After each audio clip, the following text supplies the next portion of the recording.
Hello नमस्कार। I welcome you back to my channel finance की पाठशाला, जिधर हम सीखते हैं फाइनेंस के छोटे छोटे बट यूजफुल कॉन्सेप्ट। तो दोस्तों, आज हम सीखेंगे present value of equal cash flows कैसे निकालते हैं। और इक्वल कैश फ्लोज को ही हम एन्युटी कहते हैं। इसको हम एक एग्जांपल से समझते हैं।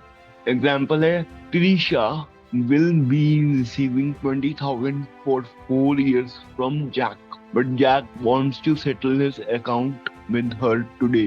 What is the minimum amount Trisha will agree with Jack if her expectation is 10% per annum?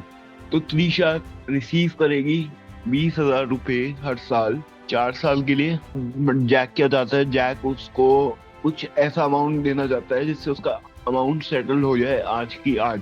तो हमें त्रिशा के लिए निकालना है कि त्रिशा किस अमाउंट पे अग्री करेगी जिससे कि उसको रिटर्न मिल जाए 10% पर एनम का। और त्रिशा क्या कहेगी, त्रिशा कहेगी कि भाई मुझे 80 के 80,000 रुपए आज दे दो। बट जैक कहेगा कि भाई मैं 80,000 रुपए नहीं दूंगा आपको।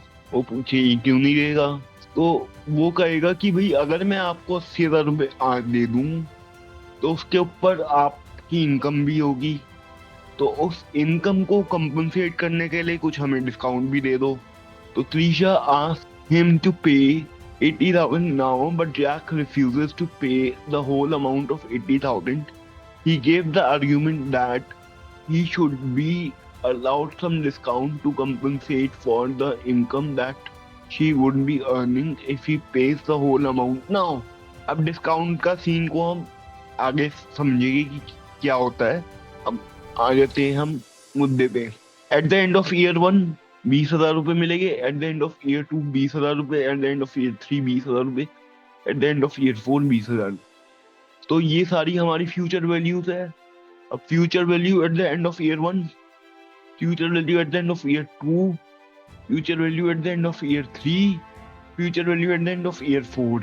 अब हमें इस वाली फ्यूचर वैल्यू को आज की डेट में लाना है, तो इस वाली फ्यूचर वैल्यू को प्रेजेंट वैल्यू में कन्वर्ट करना है। तो डिस्काउंटिंग करेंगे इन सब फ्यूचर वैल्यूज को, हम डिस्काउंट करके प्रेजेंट वैल्यू पे लाएंगे और उन सब का सम कर देंगे। सारी की सारी फ्यूचर वैल्यूज का सम आ जाएगा प्रेजेंट वैल्यू।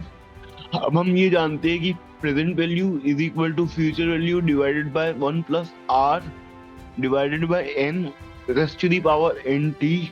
एन को हमने इग्नोर कर दिया क्योंकि एन की वैल्यू 1 है। अब हमने फॉर्मूले में वैल्यू पुट कर दी, future value 20,000 divided by 1 plus R की वैल्यू 10% है तो हमने 0.1 लिख दिया, और रेज टू दी पावर 1 क्योंकि installment at the end of 1 year है तो इसकी वैल्यू आ गई 18,182।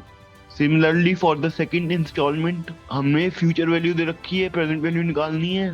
तो हमने क्या करा, 20,000 divided by 1.1 raise to the power 2, तो ये आ जाएगी 16,529। थर्ड ईयर के लिए भी हमने सेम पैटर्न अप्लाई कर दिया, तो 20,000 divided by 1.1 raise to the power 3, तो ये आ जाएगी 15,026। फोर्थ इंस्टॉलमेंट के लिए भी हमने सेम फॉर्मूला अप्लाई किया, तो 20,000 divided by 1.1 raise to the power 4, तो ये आ गई 13,660। अब हम इन सब का सम कर देंगे तो इन सब की प्रेजेंट वैल्यू आ जाएगी, तो ये आ जाएगी 63,397 रुपीज। अब हम समझते हैं डिस्काउंट के सीन को। तो इसमें 3 सिनेरियो बनेंगे कि अगर जो तमन्ना चाहती थी कि 80 के 80,000 रुपए अभी दे दो, वो देखेंगे। और सिनेरियो 2 देखेंगे जिसमें वो सिर्फ और सिर्फ प्रेजेंट वैल्यू देता है। तो प्रेजेंट वैल्यू थी हमारी 63,397, वो अभी देता है जैक। सिनेरियो 3 देखेंगे, अगर जैक जो है 20,000 की 4 इंस्टॉलमेंट्स देता है। तो अब हम देखते हैं सिनेरियो नंबर 3 कि जैक अगर 4 इंस्टॉलमेंट देता है 20,000 ईच के, if he pays as per the instalment, तो Trisha will invest the first instalment of ₹20,000 after 1 year for 3 years. Trisha ने क्या करा, त्रिशा ने 20,000 रुपए मिले at the end of first year. अब वो त्रिशा वो खाली तो छोड़ेंगी नहीं, कहीं ना कहीं इन्वेस्ट करेगी। तो उसने eight the end of first year जो रिसीव किया 20,000, उसने 1, 2, 3 सालों के लिए इन्वेस्ट कर दिया, क्योंकि टोटल टाइम ड्यूरेशन 4 है। तो इसकी हमने फ्यूचर वैल्यू निकाली 20,000 रुपए इंटू 1.1 पावर 3। तो ये आ जाएगी हमारी 26,620। सेकेंड इंस्टॉलमेंट पे देखते हैं अब हम।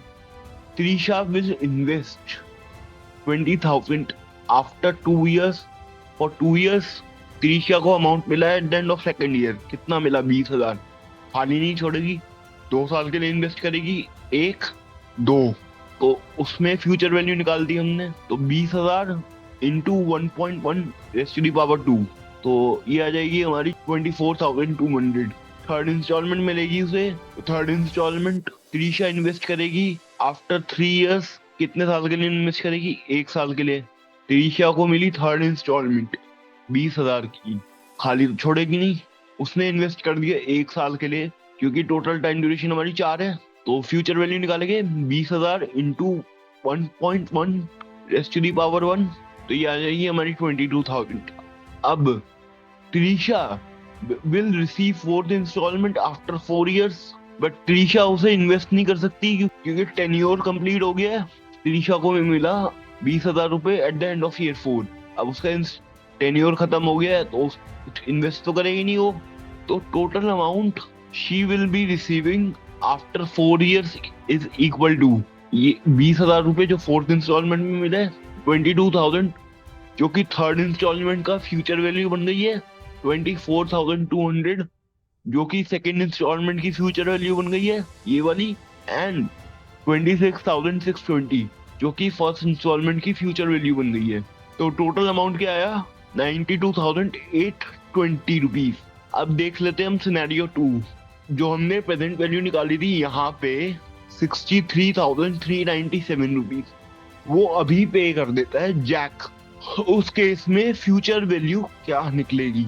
अब त्रिशा को मिल गए 63,397, उसे खाली तो छोड़ेगी नहीं वो, तो उसने इन्वेस्ट कर दिया 4 साल के लिए, क्योंकि उसे यहाँ पे मिल गई, उसने 4 साल के लिए इन्वेस्ट कर दिया। फ्यूचर वैल्यू हमारी बन जाएगी 63,397 into 1.1 raise to the power 4। इसको सॉल्व करोगे तो 92,820 ही आएगा। तो इस केस में भी 92,820 आ रहा था, और इस केस में भी 92,820 ही आ रहा है। तो यानी कि हमारा प्रूफ हो गया कि प्रेजेंट वैल्यू हमारी सही निकली है। नाउ सिनेरियो 1 देख लेते हैं कि अगर वो 80,000 पे करता है अभी, जो कि त्रिशा चाहती थी, उसने बोला था कि 80,000 अभी पे कर दो, तो फ्यूचर वैल्यू निकालते हैं। Future value is equal to 80,000 into 1.1 raise to the power 4, तो ये आ जाएगी हमारी 1,17,128। इसमें अमाउंट ज्यादा आ रहा है, इन दोनों में अमाउंट कम आ रहा है। तो क्यों आ रहा है? क्योंकि एक तो उसने एक्स्ट्रा पे किया, यहाँ पे 80,000 दे दिए, देने थे 63,397। कितना अमाउंट ज्यादा दिया? 16,603 रुपीज ज्यादा दिया। उस पर भी त्रिशा ने इनकम कमा ली। कितनी कमाई? 16,603 into 1.04 raise to the power 4 minus 16,603। ये तो फ्यूचर वैल्यू का ये फॉर्मूला है।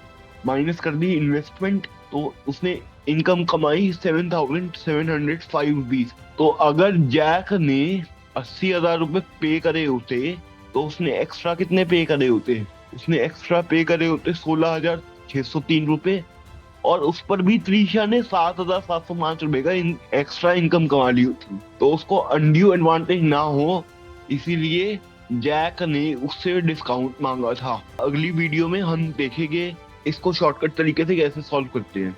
तो आई होप ये कॉन्सेप्ट आपको समझ में आया होगा। अगर समझ में आया है तो वीडियो को लाइक करिए, वीडियो को शेयर कीजिए, and subscribe to my channel for more informative videos like this.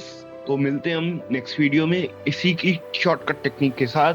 तब तक के लिए bye, take care, God bless you, जय हिंद, जय भारत।